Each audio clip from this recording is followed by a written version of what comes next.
Hi, Buffy. How are you? I am good. How are you doing today? Awesome. So I'm really excited to have you. This is flourishing and mental wellness and emphasizing the wellness part here. I know that we both work in mental health as the world knows it, but from our backgrounds, we're really heavy on mental wellness. Mhm. So I wanted just to for you to introduce yourself and tell us a little bit about like what you do and your Mhm. background and your specialty, so everybody can better know who you are. Yeah, for sure. So, my name is Buffy Andrews. I own Madewell Center for Wholeness here in Wilmington, North Carolina. It is a holistic wellness center. We offer primarily mental health counseling, but I also teach yoga and then offer things like women's wellness retreats and different like continuing education workshops and things like that in town. I also founded recently a nonprofit called This Whole Life Foundation, and This Whole Life Foundation basically seeks to help provide scholarship services for people who maybe can't afford wellness services, things like mental health counseling and whatnot, because it really stinks to be someone who's ready to start getting well and then not be able to afford it, right? So Yeah. that was just kind of something big that I saw in my practice was, maybe people losing their jobs, maybe even things like the pandemic, and then not being able to afford their services that they either were already getting or what have you. But I, as a practitioner, I guess I've been in the field now for, oh man, hold on, 5 years, 5 or 6 years. And I specialize primarily in trauma work. So I do a lot of trauma counseling, a lot of body work with that, a lot of understanding anxiety, trauma triggers, all that kind of good stuff. And I actually just got trained in EMDR therapy as well. So I just started implementing that into my practice. So that's been really great too. So yeah. Awesome. That's a mouthful. Definitely cool. I'll tell you guys just a little bit about me, just quickly, because I do want to focus more on like what Buffy's doing and how we are using our practices and approaches in our clients and just overall, personally and professionally. Right. So I'm Alyse and I am a licensed clinical mental health counselor now since they Oh changed yeah, the mouthful. they changed our letters. So, and I'm also a yoga instructor, and that kind of came from me wanting to incorporate yoga and mental health. And I started doing yoga when I went to Thailand, and I saw the benefits from it. And I was like, oh, wow, this would be really cool if I could do this with clients. And I was wanting to do it with adults first, and somehow I ended up doing it with children. So, working with kiddos and working with some adults with yoga, and focusing heavily on ADHD and autism and behavioral difficulties. And then when you work with kids, of course, you work with the whole entire family. Um, so really helping kiddos with those developmental difficulties, and a lot of anxiety is comorbid for many developmental difficulties, and then working on parenting skills and helping kiddos in a way that they don't have to run to medication first, because I know that that's really common nowadays. You know, we want to prescribe Adderall or we want to give Yeah. Vyvanse or whatever the case may be for what's going on, but to try to find other ways. So nutrition and doing yoga and understanding them as a whole, and doing the best to work with their pediatricians or like neurologists to help them flourish. And that's just my thing. Like I really believe in flourishing. You know, I if like that. plant a good seed and water it, it's going to grow Right. in a healthy environment. So if we kind of cultivate and create that healthy environment, most people will grow. So that's my goal for children, and also working with parents, so adults in that same way. Yeah. So that is the that is the goal. So today, we really want to help people understand mental wellness from our perspective, as I mentioned before. And when Buffy and I were talking earlier, just she brought up the proactive lifestyle rather than the reactive lifestyle, Mhm. and what does that really mean?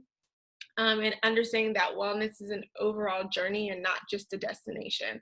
Yeah. So it's something that you have to work at daily. Yeah. And what does that really mean? So, Mhm. my first question to you is, what do you think mental wellness is? Oh, there's so many layers to it for sure. I think what you're saying is like spot on in terms of being like really proactive with it.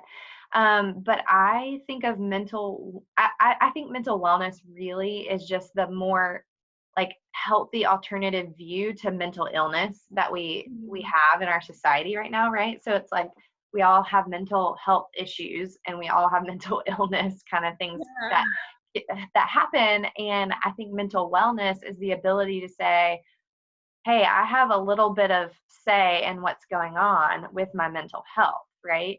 Yeah. Just like physical wellness is like your ability to say, oh, like if I, go to the doctor and I get diagnosed that I have pre-diabetes, right? That doesn't mean I have diabetes quite yet, but that means like, hey, you're pre-diabetic. You might need to do some work here to help yourself, not go down the diabetic track, right? Right, right. But I think mental wellness is our ability to look at all the variables that are at play and say, well, okay, well, one, how did we get here?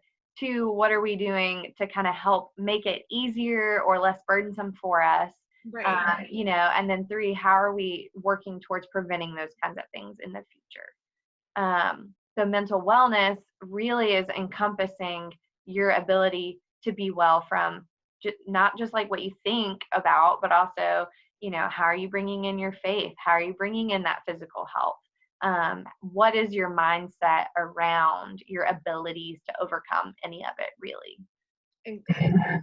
Yeah, I totally agree with that. I think that mental wellness is definitely trying to prevent, like, I love your diabetes analogy when it's like, you're not there yet, like, you haven't been diagnosed. So you are in the process of preventing illness that can happen. But the biggest thing I think about mental wellness is like that things do happen, but we work on our mental wellness on a Yeah, daily basis, and the diagnosis doesn't have to be encompassed right, like your whole person. Like if you have right. anxiety, you don't have to embody that anxiety. You may have Yes, reactions to certain experiences, but what do you work on daily to prevent right, whatever you feel like is triggering you, or what is right, the deep rootedness? right. So creating like the healthy mindset, the healthy Hmm. self-talk, Yeah, um, what is affecting your mind, like the things that you're yeah, watching, the people that you're around, yeah. the food that you're eating, just like the whole person. Hmm. So really thinking about your mentality is your world. Right. So if you are not mentally well, then it affects your whole entire life. Hmm. So personally, I believe in mentally being well first, and like everything kind of falls into place Hmm. because that your mentality is well or Yeah. positive, or you know how to deal with certain situations when they happen, Hmm. and you're doing what we said, like preventative measures to Yeah. do things because things happen, Yeah. and that's just life. But what is your reaction to what Hmm. happens, so that it's not like a habit that you develop later on that becomes unhealthy. Right. Which a lot of times is what mental illness happens to be, is like Right. habit that we developed, and the longer that we do the habit, the more Mhm. it affects us, and it's Yeah. harder to get away from Yeah. that diagnoses that we. Right. Yeah. And those diagnoses are so like the reason we diagnose, right, is because we need some sort of framework or language around what are we dealing with, right? The reason, again, you go to a doctor and the reason they say your arm is broken, right, is because they're looking at you saying, okay, like clearly your bones aren't formed together the way they should have been formed together, right? Because you fell on it recently. And so Right. because you fell on it, it's now fractured. And so if we didn't say that your arm's broken and we didn't give it a diagnosis in that regard, we wouldn't know how to work with it. But I think the difference too, though, is like when you talk physical health and wellness, you're not taking on those diagnoses as your identity. And I think a lot of times with our mental wellness, or mental illness or mental health issues, whatever you want to, kind of frame it as, I think people take those on as their identity rather than being able to say, okay, just like I was given this diagnosis of a broken arm, and I know that a cast is what I need to heal my broken arm.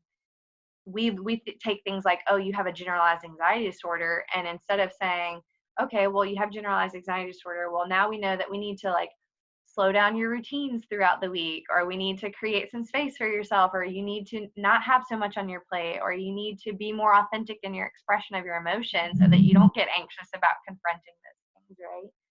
Yeah. Instead of doing that, people tend to take it on and say, oh, I have anxiety. That's who I am, right? Yeah. Rather than looking at it as the separation. I love that you said that, because I think that we're both on the same page about like labeling. Mm-hmm. So the analogy, and as a therapist, I definitely utilize the medical analogy a lot because that people identify with that so much more, just Right. because that mentally it's a stigma. So Right. if we bring in something that is familiar, and the broken bone is such a great thing because that broken bones don't stay broken. Mm-hmm. I mean, even if they don't go in the cast, they still become Right. healed. It's Right. just, are they healed correctly? Right. Right. Are they treated correctly? Right. And then you have a scar, Mm-hmm. but you can still use it and you're still functioning, and you Mm-hmm. probably can do the same things that you used to. Right. But you got treatment for it. Right. So that like example for generalized anxiety and depression and like PTSD, all of these things that people, unfortunately nowadays, I call it glorifying the Mm-hmm. diagnoses, and we use Yeah. it so much, like we glorify and put it on like pop psychology and Right. make it like we embody it so that that's an excuse Mm-hmm. for why we do certain behaviors. But it's just like, hey, I'm a little more nervous than another person, and these are the things that I do so that I'm okay. um, Right. Right. but it's the language that people are using that make them embody it. And if we kind of change as therapists, like help people and bring awareness to like changing the language and understanding like the wellness part, I think that people Yeah. won't have to take on, and they won't have to feel like I have to be in therapy forever. Like Right. therapy doesn't have to be a year like constant process. It can be short term and you get better. Mm-hmm. My analogy is always like the gym. Like you say that you had Yeah. surgery and you gained weight, and then you have to go work out and like get back into shape. Well, you know Yeah. how to do it now. You just Mm-hmm. have to continue on your own. Right. It Um, becomes a muscle that you have to work. Yeah. exactly. And And you it's first consistent. know that being like Yeah. working like training people Mm-hmm. and fitness Yeah. wise.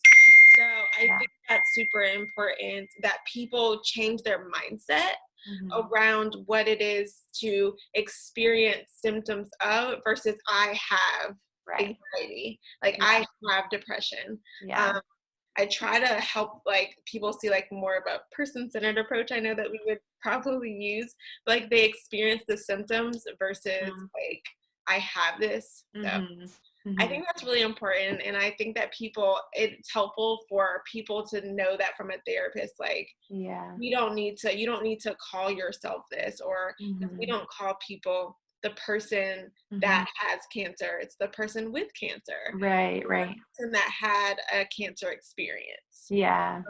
And then they move on with their life. Right. Right. And yeah, and I think that language is yeah, it's so important because there's a judgment that's happening to it, right? So it's like, again, the judgment of self that's coming into play when you say, I am the anxiety person, right? Or I've dealt with PTSD my whole life or whatever. You know, used to back in the day, they did think the brain is a fixed state, right? Like Yeah. it was just fixed, whatever, however you were born. I mean, that's why they had psychiatric like hospitals where they would literally like ship people off to. I mean, I know we still have psychiatric hospitals now, but they're very different than how they used to be. Um, but it was because, you know, they were born and they thought, oh, well, your brain's all messed up, so you go over here into this camp, right? But now we're learning that the brain is so malleable and so capable of changing, of shifting because of neuroplasticity. And so we got to be able to reduce those judgments of ourselves. Um, you know, and like you're saying, say that, well, I'm experiencing anxiety right now. But Yeah. that doesn't make me the anxious person, because when you take on that label of the trauma, you know, person or the depressed person or the whatever, it makes it really hard for your brain to ever say, oh, but guess what? Like we can work through this. We can keep going, right? And so when we're making our brain stay fixed, it kind of has no choice but to be there, right? Exactly. I think that's huge that what you said, just about the fixed brain, because we do have that ability to change. And once you start telling your brain something, it's gonna hold on to it. So Yeah. if I keep saying that I'm anxious, or I keep saying that I'm depressed, or I'm always sad, I'm always like, you're saying fixed things, like even your language is Right. fixed. Right. Your brain, of course, it's going to revert back every time. That's just what it's Yeah. going to do, because you're training. And that's the Yeah. cool thing about neuroplasticity, is the ability to rewire the Right. neural pathways. And that's the coolest thing. And like that's why it's so exciting to say, like, we have the ability to really help people and make them change. Mm-hmm. So when you're going back to mental wellness, Mm-hmm. like daily we're working on our neural pathways, we're working on responses, Yeah. and being proactive, Right. identifying things and learning new techniques, so that we are more open and flexible. That's the word I was Right. looking for. Our brains are more flexible, Yeah. and they're able to handle situations that may have been hard in the past, but because we're working daily on small things, they don't have to be major things. Right. Our brain adjusts more, and we don't Yeah. react to our emotions, Yeah. or the situation. So Yeah. Yeah. yay. All right. So, my next question for you is, as a therapist, how do you approach treating the whole person? And I know that we kind of have addressed this, but for people that don't know a lot about therapy, what would that look like for somebody first, like somebody that comes in that knows they have a diagnosis, Mm-hmm. and then for somebody that just wants a therapist, Yeah. and they don't like, I don't have anything, but I want to see somebody. Right. So, well, I take a similar approach to both, right? So like for one, I know you mentioned earlier you don't like labels. I don't really like them either. So when people come in with a label, a lot of times I ask a lot of questions. I say things like, well, who told you that? Or where did you get that from? Or how long have you dealt with that? Or do you still experience those same kind of symptoms? And then when it comes to like talking about the whole person, I ask a lot of questions about a lot of avenues of life, right? So questions about, well, okay, what does your diet look like? How active are you? Do you have the support group? Do you have any kind of religious group that you're a part of? Do you have organizations? Do you have purpose, right? Like how stressful is your job? Let's talk about these things. Because again, sometimes it's just that awareness piece of like, well, actually, you know what? I don't think I realized how stressful my job really was until I just sat down and started talking about it, right?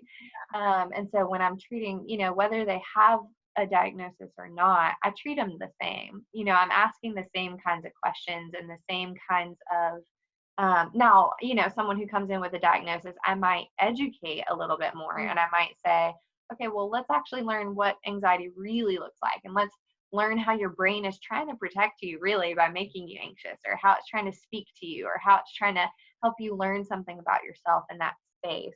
But if they don't have a diagnosis, I'm still educating like, hey, that might be your brain's way of responding right now to try to protect you really.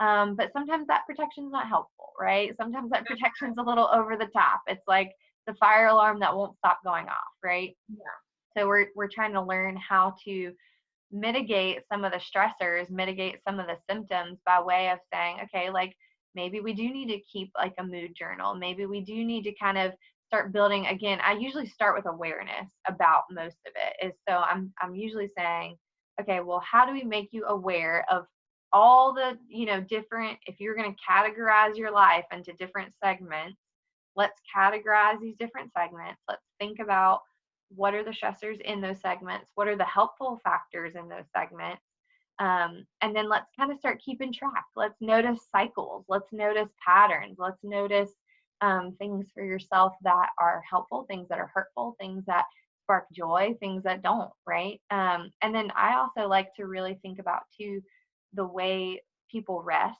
and the way that they rejuvenate themselves. So like you're saying, mental wellness, sometimes people think about rest in a way of just like not doing something, right? And I read this book called Sacred Rest, Oh my and God, do you love that book? Yes, yes, I love that book. It's so great. But Dr. Sandra Dalton Smith, she talks about how there's different categories of rest. You've got mental rest, physical rest, spiritual rest, creative rest, sensory rest, social rest. And I'm missing one. Mental rest. Did I say that? Am I Re- did she say relational at all or social? Did you say social? social, spiritual, creative, sensory, physical, mental, emotional. Okay, yeah. Yeah, I think that's what they are. But basically, like being able to think about these different areas of your life and noticing, like, where are you depleted right now, right? So, like, if you're depleted in a physical sense, I took the rest quiz a long time ago, and for me, being physically depleted, it sounds counterintuitive because I sit on my butt all day as a therapist, right? But for me, I'm physically depleted because my body actually needs to move. I need to, get out and exercise, or I need to go on a walk. And so for me to rejuvenate myself in that way looks like incorporating in more movement when I get home, because my job is not movement heavy, Yeah. right? And so, thinking about different people that come into the office, I obviously take a very person-centered approach, but it really is, if they're telling me that they're feeling anxious, I'm probably going to say, okay, well, let's think about what could be triggering that, right? If they're telling me they're feeling really depressed, I might say, okay, well, let's think about all the different things that have gone on in your life. Like, man, that's a lot, right? Yeah. So we definitely talk through lots of different categories. We talk through ways of noticing, again, building awareness, noticing patterns, but then also thinking, well, where do you want to be? Right? Like, Yeah. we're not just going to stay stuck here and like overanalyze this till we're blue in the face. Like, let's just get to the point. Like, this is a feeling or an emotional state or a symptom that you're dealing with that you don't want to deal with. Where do you want to be? Okay, let's get there. How do we get there? Right? And a lot of that is through things like mental wellness activities, coping skills, creating support groups around yourself that are really helpful, going to activities that boost your morale, that rejuvenate you, lots of different things like that. I love it. That's very insightful for people that, well, first of all, have a stigma towards like going to a therapist anyways. Mm-hmm.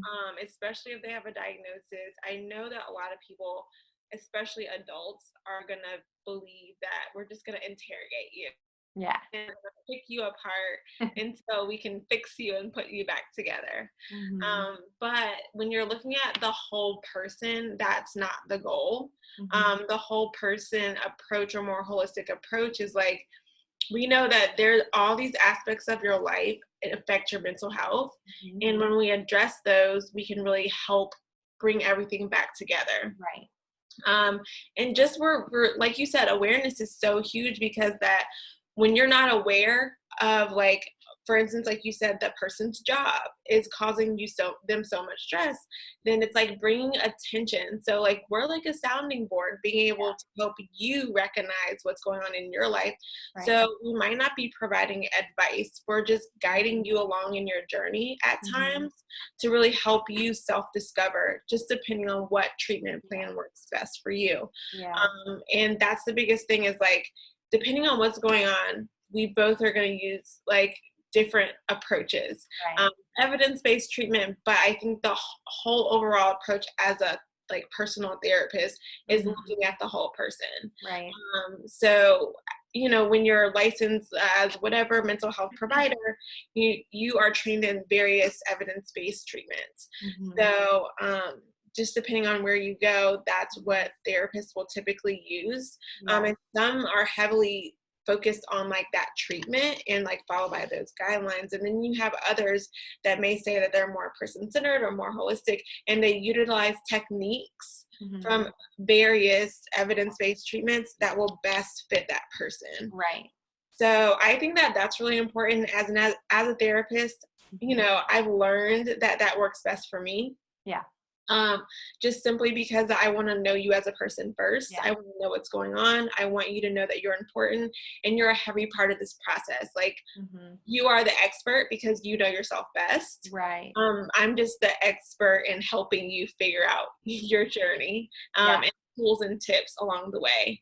Right. So just being like super mindful that that person is the expert on their life and we're working together in a collaborative approach, I think is really beneficial. So I like everything that you have said about different techniques to use, and just the rest is a huge thing. Mm-hmm. So when we're not coming to people as like super like professional, like I know everything, or we're just going to use this like 12-week treatment plan and then you're going to be fixed, or like we're going to go by this like DBT or CBT thing, and then you'll be fixed. So I think it's super cool that you're able to look at that person and say, what works best for you? And then that's what we're going to do.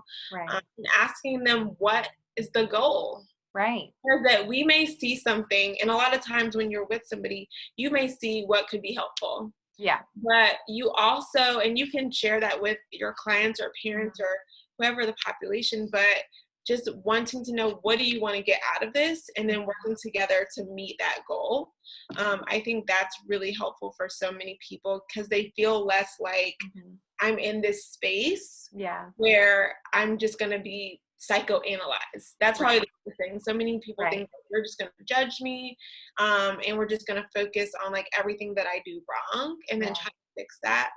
But that's not how like the holistic or person-centered approach is really utilized. Yeah. So I think it's cool. One other thing I want to kind of like hit on really quick is just the idea of like Maslow's hierarchy of needs, right? In the sense of like, we're human first, and we have basic needs as humans that have to happen for us to like function well, right? Like we need water, we need food, we need nutrition, we need sleep, we need all these different things. And so I think a lot of times too, as I'm taking that whole person approach, you really have to think about, okay, well, what are these barriers that are preventing you from living well, right?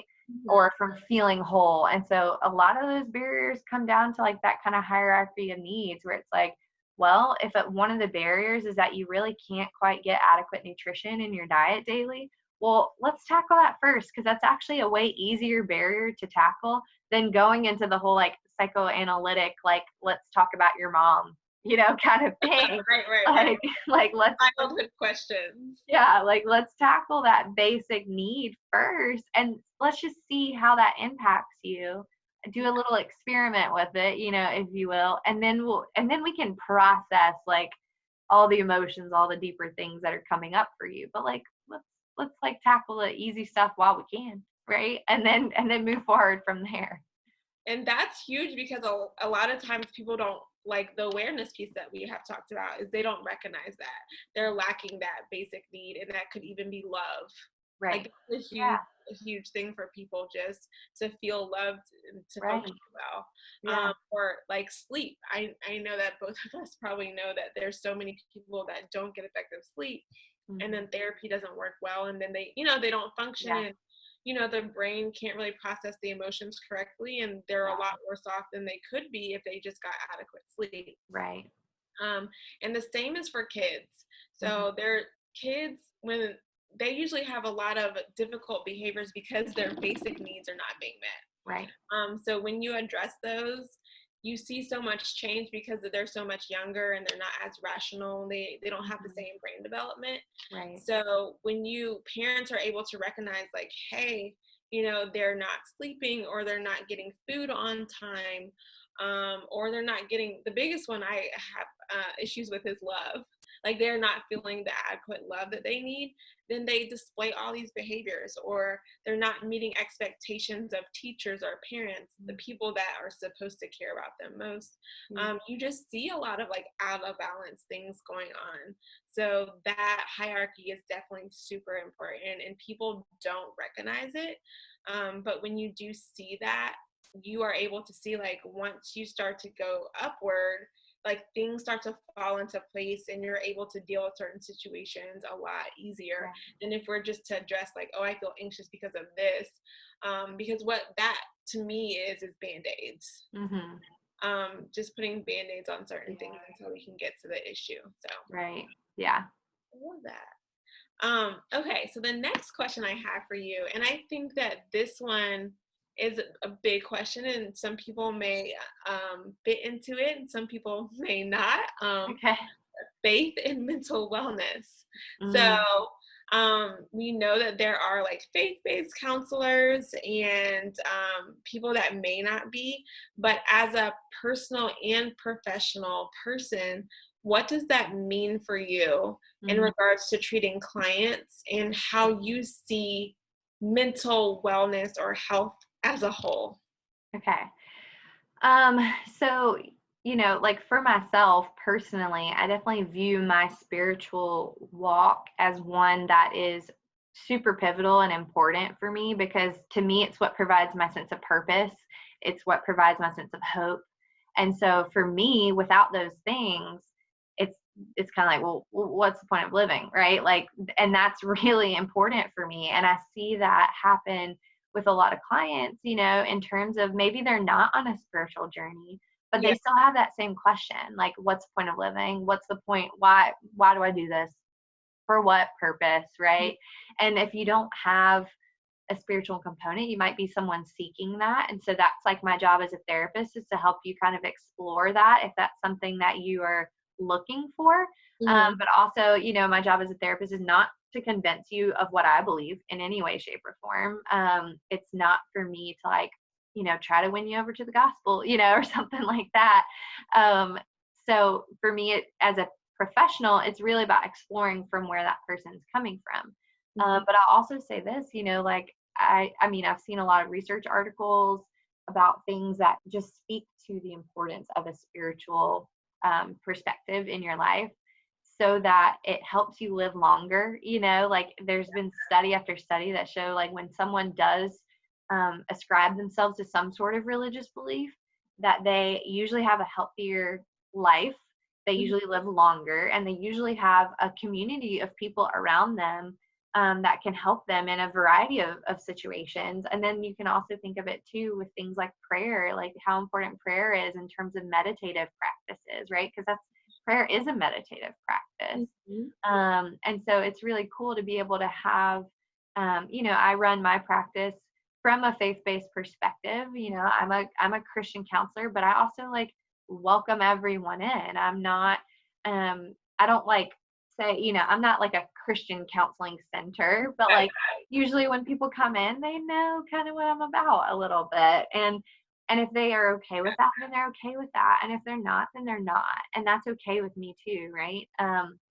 But I still have people from all walks of life that come in, people who are atheists, people who are Buddhist, Hindu, people who are Muslim, people who are, not anything, like they just want to be like I don't want to touch that with a 10-foot pole kind of thing. Yeah. And that's okay. And but I definitely see the benefits. Meditation right now is kind of all the rage with Right. mental health and mental wellness, Mhm. and for good reason, because meditation is that intentional focus on one particular thing. And I think that prayer, can be a great meditative tool. Um, and again, I just see so many benefits to it around the globe. Like, I don't know if anybody listening to this has ever heard of the blue zones, but blue zones is they are areas of the world where they have the highest population of centurions living in them. And they studied these people groups, basically like, how are these people living to be over 100 years old? Like, what's going on?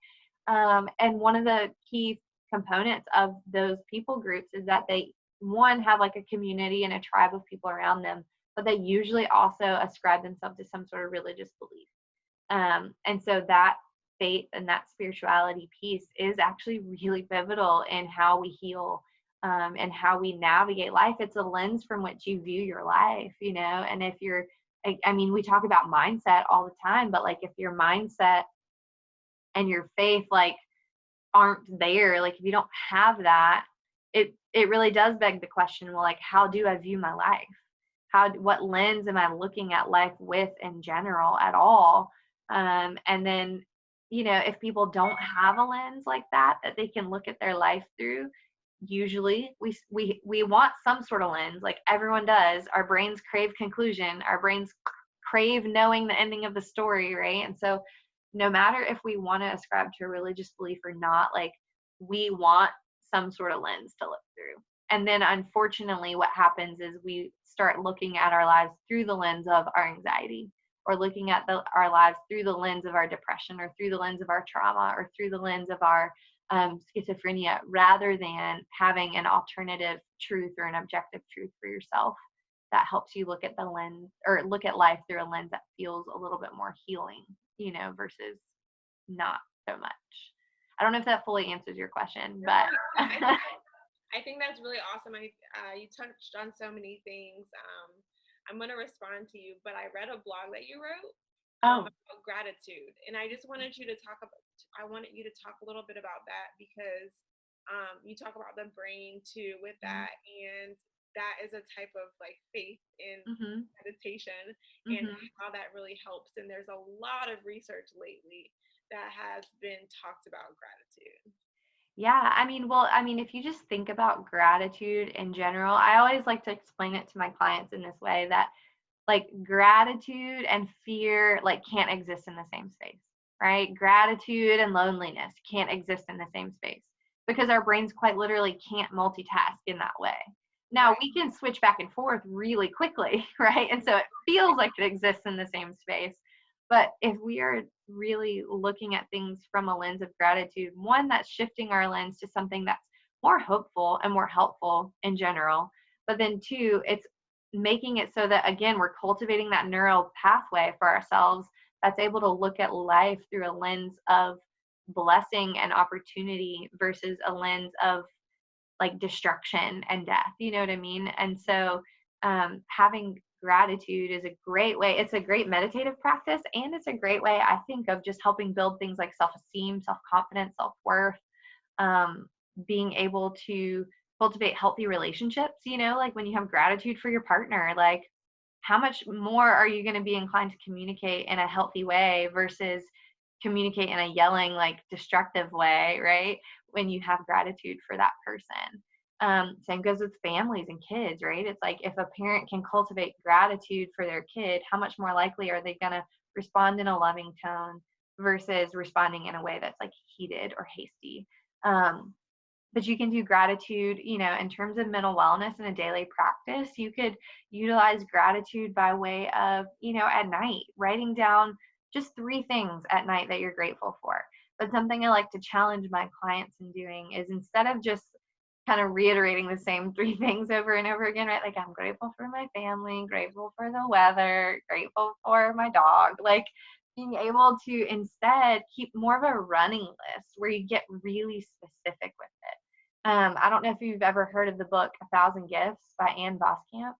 Heard of it, but I have not read that one yet. She's like, I'm not sorry, Anne, if you ever listen to this, but I'm not a super Ann Voskamp person a lot of the time because she's so flowery in her language. Okay. But I think that book is a really great book because it helps you see how important it is to get really specific. So someone challenged her to write a list of 1,000 things that she's grateful for. And like at first it sounds like, oh sure, yeah, I can write a list of 1,000 things. But like when you get down to like number 20, it starts getting really difficult, Yeah. And so when you cultivate gratitude that's really specific, it helps you see the world in just such a more expansive, beautiful way, I think. Because, you could say things like, I'm really grateful for the sunshine, right? But when you can't repeat that you're grateful for the sunshine anymore and you start to get specific, you may start to rephrase it for yourself and get really creative and say things like, I'm really grateful for the way the sunlight beams through the window on that one spot on my floor and it makes the hardwood fade just a little bit, making me feel at home, right? Yeah. So like it gets real specific and real, nitty gritty. Or you may say things like, instead of I'm grateful for the weather, you may be able to get specific and say, I really love and am grateful for the way the wind dances through the leaves, right? Or if you're talking about your family, instead of just saying I'm grateful for my family, it may turn into, I'm grateful for the fact that when I come home, my mom asks me how I'm doing, right? Like that can be really simple, but it's like it's specific and it means a lot. And I know you talked about earlier, like the daily small things Yeah. that kind of build up to that mental wellness. And I think gratitude is one of them, right? When we're able to be really grateful for the really specific things in our life, it just cultivates that neural pathway. One, again, that's more hopeful, Yeah. creates a more creative way of thinking about life, Yeah. right? And that's what we need when we're dealing with depression, when we're dealing with anxiety or our traumas or whatever. We need a little creativity of how we deal with those things, right? Right. A lot of people feel stuck in them and they feel like this is just it. But there's another book that I really love called Everything's Figure Outable. Oh yeah, yeah, I know. I love that book. It's so great. But it's true. Like everything truly is figure outable, but you gotta practice being creative with figuring it out. Yeah, I love that. So gratitude is probably one of my biggest things for. I probably do like age 9 and up, especially if they're dealing with depression. Mm-hmm. So what you said was so important, because that when people think of writing a gratitude list or a gratitude journal, you get stuck because you start saying the same things, and even though you might be grateful for they become redundant. Mm-hmm. So switching it up, Mm-hmm. like in changing it to more specific and bigger things. Mm-hmm. I may even have my kiddos change it to something about themselves. Mm-hmm. Tell me like 5 things that you're grateful about who you are as a person. Right. So then you start to change how you see yourself. Right. It's not just physical stuff. It's like Right. it has to be about your character. Mm-hmm. So same thing for parents. When I'm working with parents, like, what are you grateful about your spouse? Because that parenting is hard. Yeah. And especially if you have a kid that has a developmental disability Mm-hmm. or struggling with some of those things, being able to recognize like what you're grateful in the other person while you guys are going through that is so important. Yeah. So gratitude probably is one of my biggest things, because it builds up your self-esteem. Mm-hmm. If you're focusing on yourself, Yeah. but it changes your whole mentality about the world. Yeah. Something you said that's big is it brings hope. Mm-hmm. And when we have our heart fixed on hope, it changes. Yeah. The way that you see a certain situation, instead of thinking those automatic negative thoughts, your thoughts soon shift to positive, and it's almost like CBT. Yeah. Yeah. It really is like CBT. Yeah. Because you're thinking about being grateful, it's so common. That's the wellness part. It's like it's so repetitive that that's how your mind thinks now. Yeah. It doesn't go to the negative all the time. And we both know that usually it goes to the negative because it's trying to protect or not wanting to repeat something that happened in the past. Yep. But we can acknowledge what happened, but the more that like I'm grateful for this situation, even though it maybe wasn't the greatest day, like it was like it's raining outside and there's accidents, but I got to talk to an aunt today, or I was so happy to be able to express my love to somebody. So like you said, more descriptive and more so how it applies to you. Right. Because you can say, like you said, I'm grateful for the sun, but it's super generic. But how are you grateful for the sun? In what way? Like describe that. So then you are using the left and right brain so that they're working together a lot more with like the logic and the creativity. And then that increases the flexibility that we're trying to maneuver, so that you don't get in that stuck point so quickly. You're able to adjust and pivot much easier than it would be to get out of that rut or get out of that feeling that may harbor a little bit longer than before. Yeah. But yeah, to your question before that I had asked you, I think I agree with like faith in, mental health or mental wellness, because essentially no matter what religion you ascribe to, it's promoting hope. And humans need hope. Yeah. Without hope, what is the purpose? Right. Because then it becomes very much so like you have to control your whole entire life. And that is stressful and overwhelming. I could not imagine personally doing that, but I know that is a lot of the basis of so many anxiety disorders. To be very honest, like we're talking about so much control. And having hope in something that's bigger than you is very important, because that also creates like somebody cares or something or whatever cares a lot about you, and Right. you have some type of purpose, whether it is like a career or not, or it's serving somebody or helping somebody or being in somebody's life, whatever that may mean to you. Right. Right. So that's really helpful for our mental health. Mhm. And it has been researched so much. Mhm. There's so much research out there about how spirituality in whole helps people recover, Yeah. whether it's from illness or physical illness or any situation. The recovery time is much shorter, Mhm. and their ability to bounce back is better. Yep. Their immune system is better. Yeah. They have a better sense of family and Mhm. relationships. Mhm. And typically they have a better sense of who they are. Yeah. Not Again, yeah, because again, their identity is not wrapped up in the things of the world. It's wrapped right, up in something bigger that's saying like your life and your soul and your spirit is more. exactly. Yeah. Because if it's harder, not possible, but it's harder to find your identity in things of the world or even titles of the world, Mhm. because that the world fluctuates Mhm. so much and it's so uncertain and it's Yeah. not constant. Yeah. So your mood will go along with whatever the uncertainty and non like constant that's happening in Mhm. the world, and that can be very frustrating. So Mhm. just like what I believe is like the fixation on something, Mhm. so if your fixation is on your higher power, whatever you believe in, it prevents, not to say it eliminates, but it Yeah. prevents a lot of the fluctuation, um, Right. and it really helps with more contentment Right. and the ability to be okay in certain situations. Mhm. So I do think it's really important. And same with you, I don't push that at all on people, um, Yeah. but it happens to come up Mhm.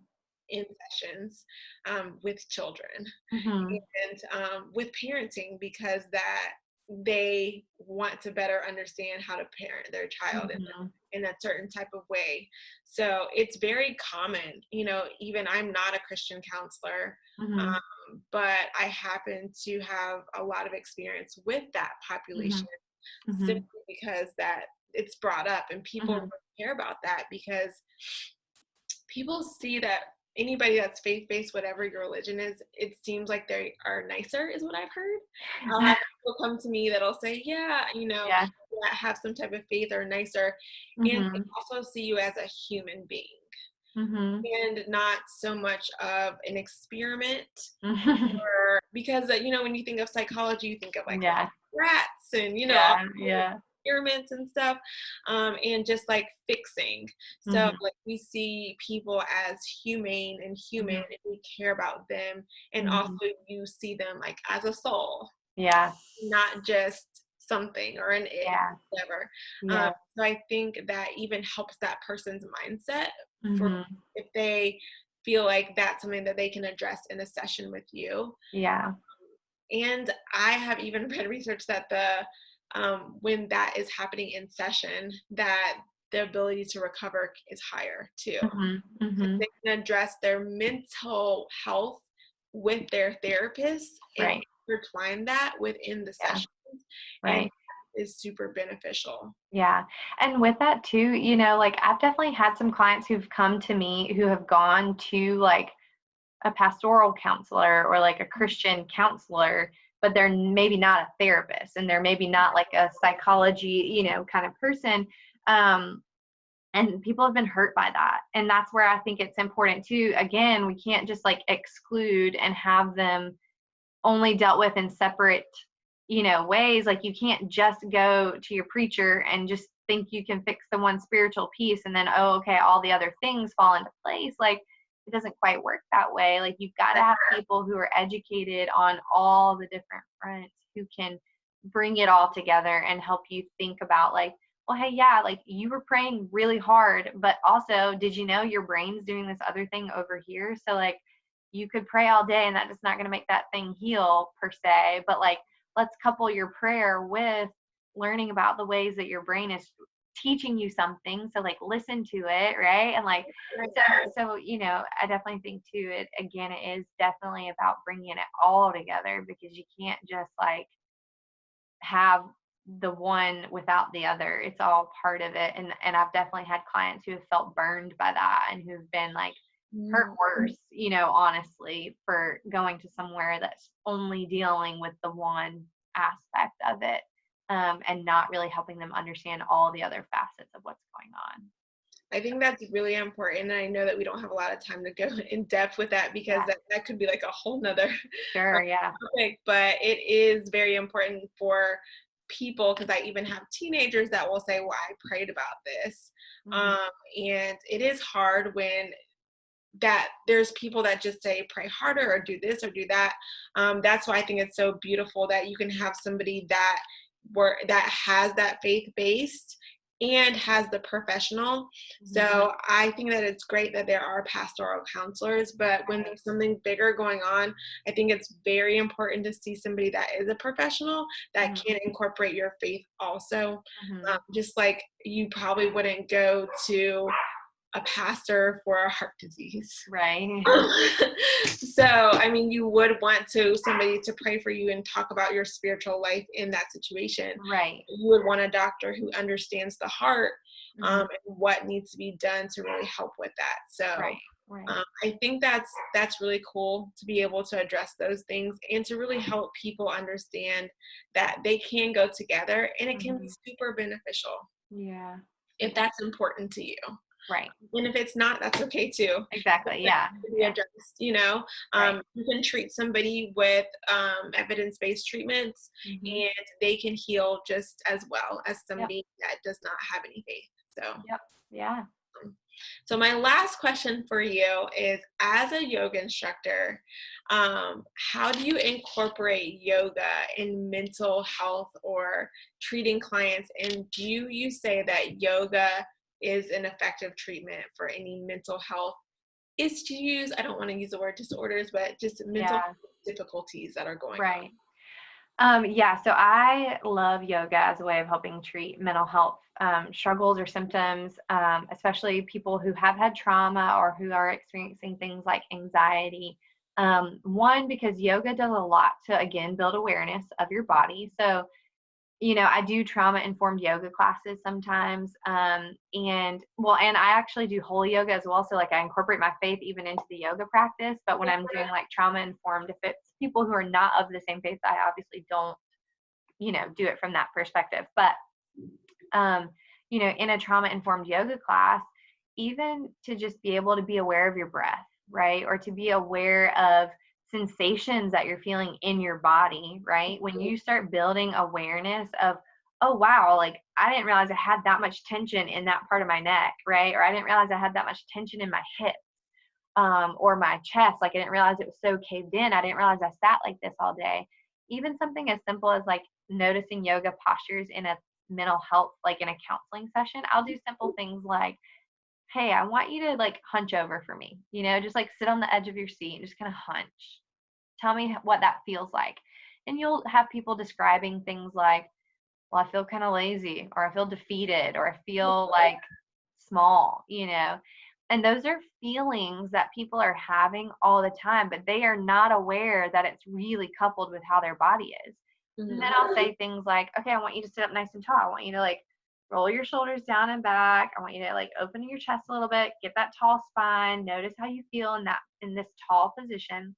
And they'll say things like, well, I feel more confident, or I feel more alert, or I feel sturdy, or like, different things like that. And even that simple practice of just noticing your posture, right, is something that helps people clue into their mental state being really coupled with their body and what's happening, right? And so I use a lot of little things like that in counseling sessions, but then I also really do encourage people to go to a yoga class, to go and to release your fascia, on your muscles, and doing some of that deep stretch yoga postures helps connective tissues actually really release. And I've had people come to yoga classes Because, sometimes I'll theme them about different things, or have different topics that we kind of talk about as we move. And I've had people during Shavasana like crying because it's like such a release on their body that they had no idea was needed. And so, yeah, I think yoga is a huge, huge, huge asset to healing mentally and physically, because it's gentle. Again, it brings awareness. You can go as hard or not as hard as you want, really. Like you can obviously do things like power, core, whatever yoga, but you can also do like really simple meditative deep stretch kind of yoga. Or you can do like a slow flow, and you can couple it with your breath.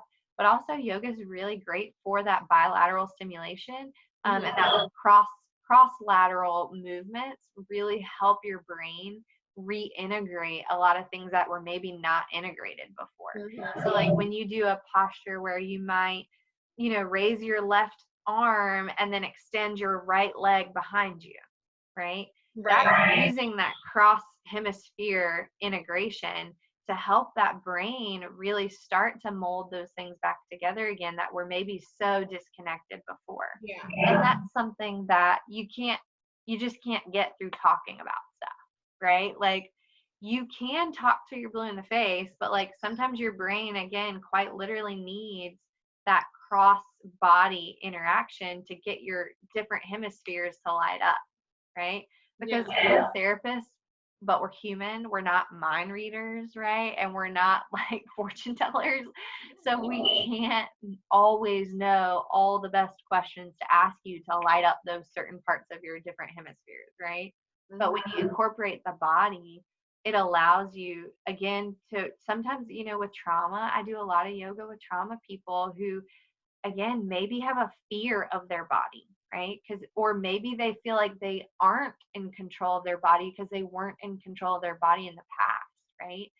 And so their ability to have that power to be in control of their body, to say, hey, we're going to do this movement or this posture, but you get to do it. You get to be the one that goes there. You get to go deeper if you want, but you also don't have to. That gives people a lot of power back within themselves to be able to say, no, I actually do get to control my body. And I actually do register right now in this moment that this feeling that I'm having in my body reminds me of a feeling that I had during a traumatic incident.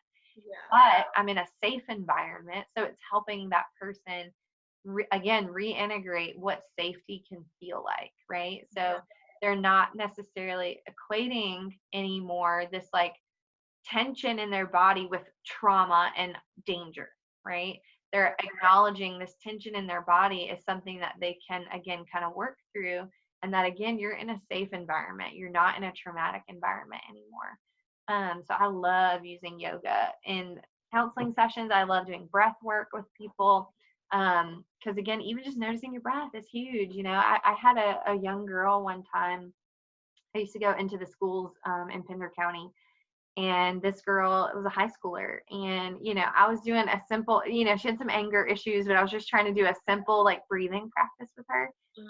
And to not even, gosh, it kind of pained me to watch her do her deep breaths because she just didn't know how. Like, I was like, okay, take a deep breath in through your nose, not through your mouth, right? And literally, this is what she looked like, was like, and I was like, oh, wow, like we have to really get back to the basics here. Like that's something that we take for granted sometimes, but if someone has never been like exposed to using their body in that way, or exposed to what it can look like, to calm themselves down through breath practice, or again, even just noticing your breath. Like if you can't even notice your breath and notice how that's moving in and out of your body, how are you ever going to notice when you're getting triggered by something in class that's making you angry, right? So it's like using yoga and using the body and using the breath is kind of a way to help your brain and body get back to the simple stuff, right? So that again, it's the hierarchy of needs, so that once you master that simple stuff, now you can get to that processing of like, oh, that girl in class, she really made me mad because she was talking about family, and like I don't have one, right? So so it's like, it's stuff like that that's really important. it's simple, but so powerful, all in the same breath, you know? Would you say that it's beneficial if somebody is going to do some type of yoga therapy, like say that they have anxiety and they go to a yoga class, is it more beneficial for them to have a therapist that's a yoga instructor? Or would you say that people that have heard, like, I can do yoga to treat my anxiety, so I can just go to a yoga instructor or a yoga Mm. class? What are your thoughts about that? So I would say if you just kind of have like generalized anxiety, you could be okay just going to like a regular, yoga studio or something like that. But if you have like anxiety that's more brought on by traumatic things or trauma triggers, or that there are very specific anxieties like a social anxiety, or something like that, then you might want to have a therapist who's a yoga instructor, right? Or at least know your yoga instructor going into it well enough that you could have at least had a conversation with them, about like, hey, so I tend to get triggered when I get assists. So like, please don't give me assists, right? Like I even in my yoga classes now, I just actually got these little cards that I printed for myself that on one side, it says hands on assist question mark. And it says, yes, please. And then on the other side, it says hands on assist question mark, no thanks.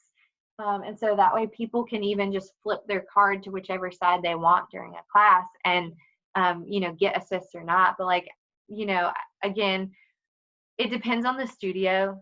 Like I definitely, know of studios here in Wilmington that have instructors that are also therapists or that are very, very conscious of other people and how they're responding and things like that. But I also know of studios here in town that aren't so conscious of that. And they really just like want to push you to your limit and make you do the most intense posture.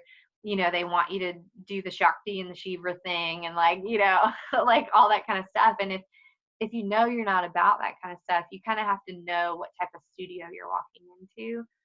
So I guess I would say either know your studio, know your instructor, or if you know that you struggle with very specific things, ask your therapist.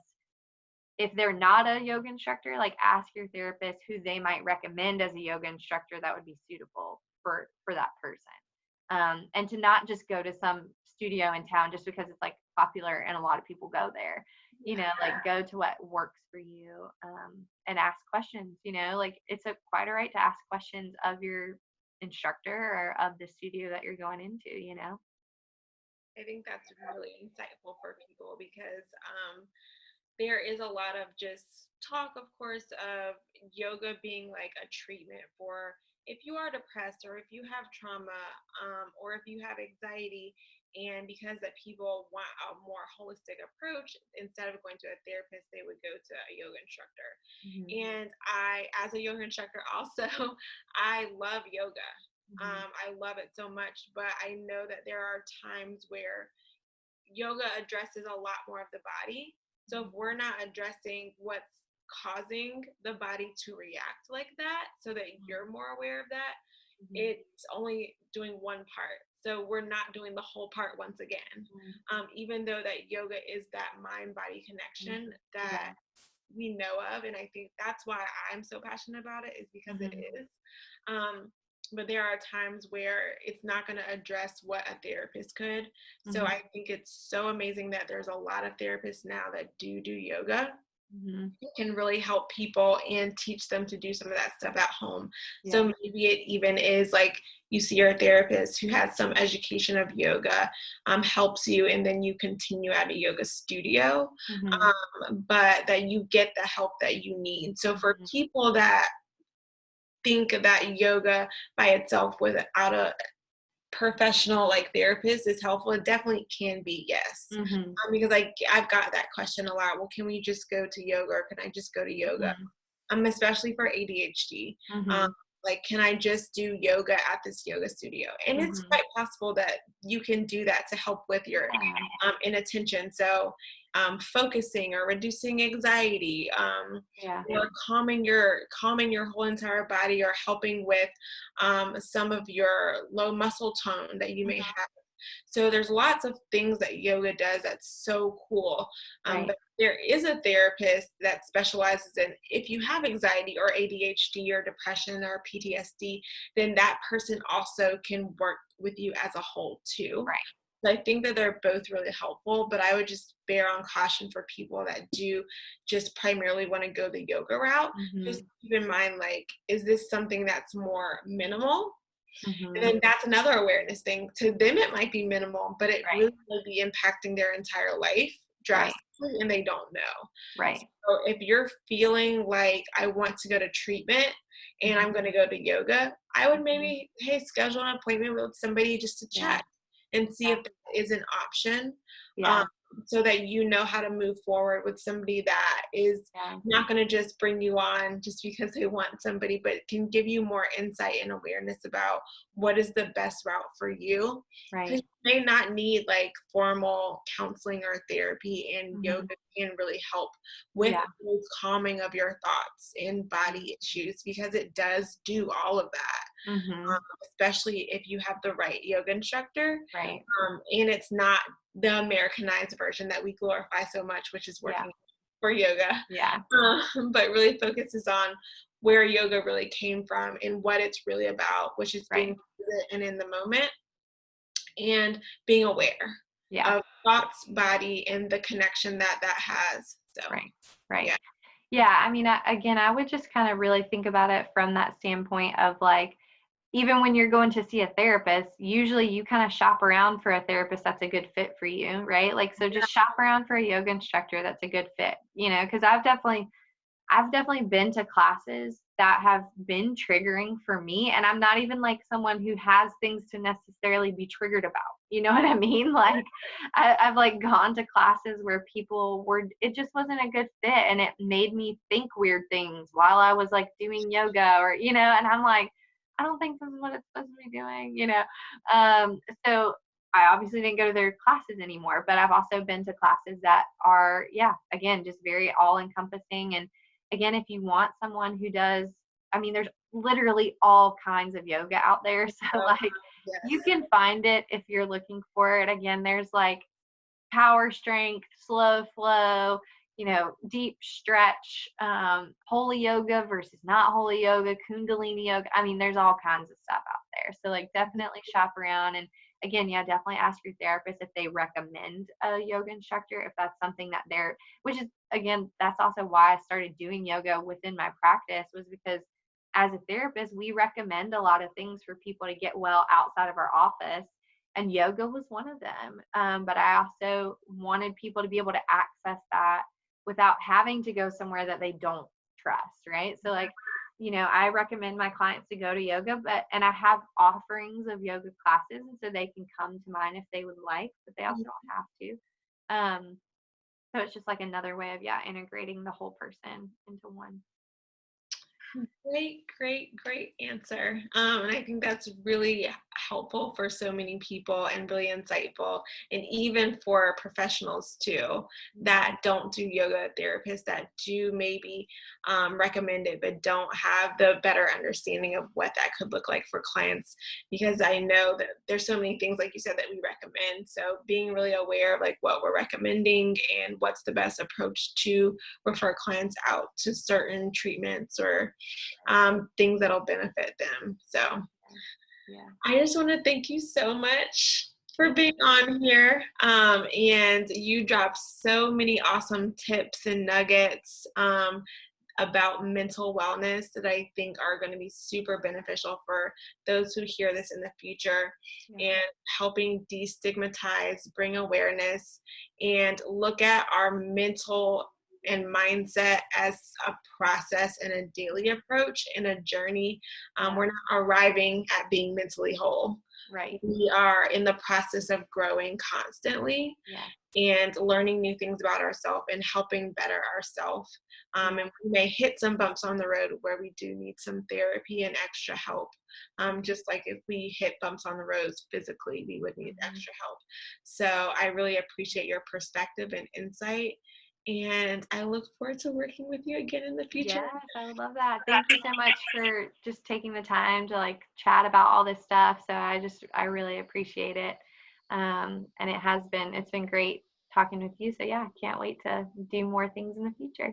Yeah.